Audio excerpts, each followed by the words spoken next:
This is a Squiz podcast. We're your shortcut to being informed.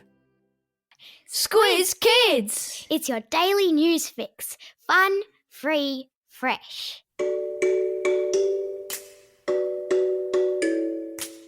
Hello there and welcome to Squiz Kids, your fresh take on what's happening in the world around you. I'm Bryce Corbett. It's Wednesday, April 28. In Squiz Kids today, World Rallies for India, Supermoon alert, Brissie Olympics, here we come, and the Beaver that broke the internet. That's what's making news, kids style. The Lowdown.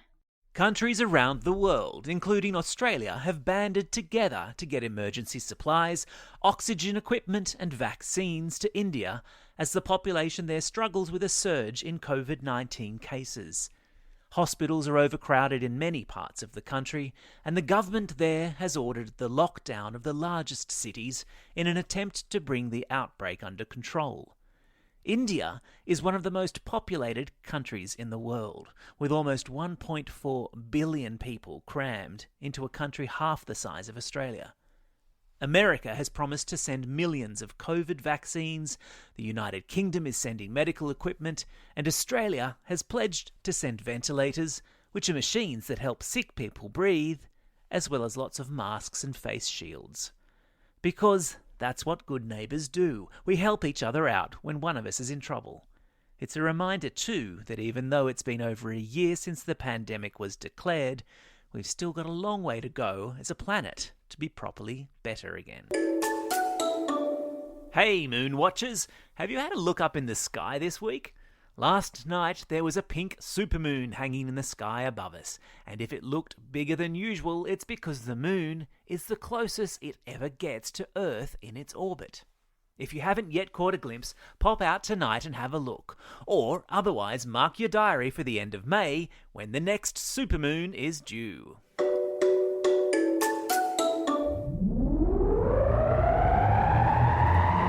Spin the globe. Each day we give the world globe a spin and find a news story from wherever it stops. And today we've landed in Canada, where a whole town's internet connection has been shut down by a beaver. Beavers, as some of you may know, are renowned for their digging and chewing ability. They have front teeth that can chew through tree trunks, and they build massive dams in rivers and lakes, which is also where they live. One beaver on the outskirts of the Rocky Mountain village of Tumbler Ridge stumbled across the cable supplying internet to the whole town and gnawed straight through it. And they know it was a beaver too that did the damage, because parts of the internet cable showed up in a nearby beaver dam. Only in Canada. There's a link in today's episode notes to 5 fascinating facts about beavers, and some cute photos of the cunning critter too. Sport time! It's still 11 years away from actually happening, but with each day that passes, it seems more and more certain that Brisbane will win the right to host the 2032 Olympic Games. The Queensland Premier Anastasia Palaszczuk yesterday said we could know as soon as July of this year whether Brissie will host the 2032 Games. The news came after the federal government in Canberra said they would help pay half of the money required to build all the venues and stadia, which is plural for stadium, and train lines and roads that would be needed to welcome the world to the Sunshine State. A homegrown Olympics in 11 years' time might be a bit late for my Olympic dream, but perfect timing for you lot to get training. As Kathy Freeman once said, dream, believe, succeed.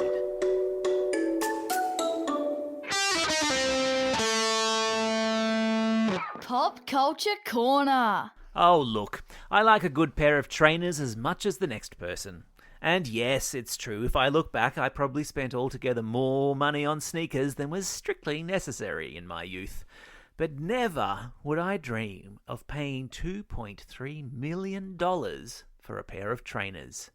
And yet, that's exactly what someone has gone and done in the United States this week, forking out the record-breaking amount of money to buy a pair of shoes that the rapper Kanye West wore to a music awards ceremony 12 years ago. Gosh, I hope he aired them out afterwards. The shoes were bought by a group of people who collect shoe memorabilia, footwear of cultural significance. And no, before you ask, your ratty old Clark's school shoes or your stinky netball shoes or your footy boots are most probably not worth $2 million. Sorry. Q&A call out. Yes, folks, now's your chance to turn the tables on the people responsible for the NAPLAN tests. And get them to answer your questions. That's right. For the next Squiz Kids Q&A, we've invited Peter Titmanis, one of the grown-ups in charge of NAPLAN, which, as you'd know, will be happening for kids in years 3, 5, 7 and 9 in the coming weeks. 1 million of you will be sitting down to take the NAPLAN exam next month. And the most important thing is for everyone to just relax. And the more you know about the whys and hows of it, the less there is to be worried about NAPLAN. Maybe you want to know how they come up with the questions. Or maybe doing exams is not your strong point. You may be good at other stuff that isn't measured by a NAPLAN test. So what's the point? Why is the test just for spelling and grammar and maths, and not for drawing or singing or playing video games? Peter is ready to answer any question you might have. So let's have 'em. Email your questions through to squizkids@thesquiz.com.au. You've got until next Monday, and the best question wins a prize.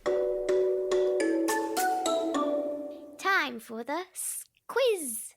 This is the part of the podcast where you get to test how well you've been listening. Question number 1. What sort of animal has chewed through internet cables in the Canadian village of Tumbler Ridge? That's right, it's a beaver. Question number 2. In what year does Brisbane hope it will host the Olympics? Yeah, it's 2032. Question number 3. What's the name of the American rapper whose shoes sold this week for more than $2 million?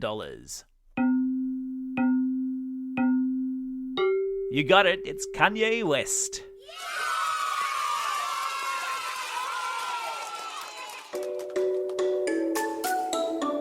Shout-outs.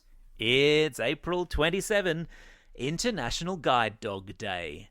And it's also International Pay It Forward Day, where we're all encouraged to engage in a random act of kindness.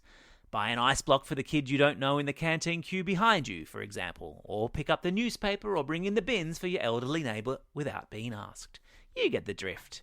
It's also a special day for these Squiz Kids celebrating a birthday today. Jay from Foster, Samara from Listerfield, Jennifer from Mount Hawthorn, Lucy from Jindalee, Tobin from Kurilpa, Ella from Munopara, Emily from Thirroul, Georgie from Petersham, Kobe from Sheoak Grove, and Indy and Jake from Rochdale. And today's classroom shout-outs go out to Ms. Geller's Year 5-6 class at Hopetoun Primary School, Miss Bousfield and 2B from St John the Apostle School in Narrowena, 4 Pink and 4 Blue from Darcy Road Public School, Class 3M from Concord West Public School, and all the Year 6 kids at Scott's Head Public School. Don't forget, if you've got a birthday coming up and you want a shout-out, or if you're after a classroom shout-out, drop us a line at squizkids@thesquiz.com.au. Well, that's all we have time for today. Thanks for listening to Squiz Kids. We'll be back again tomorrow. In the meantime, get out there and have a most excellent day. Over and out. Squiz Kids is proudly supported by the Judith Neilson Institute for Journalism and Ideas.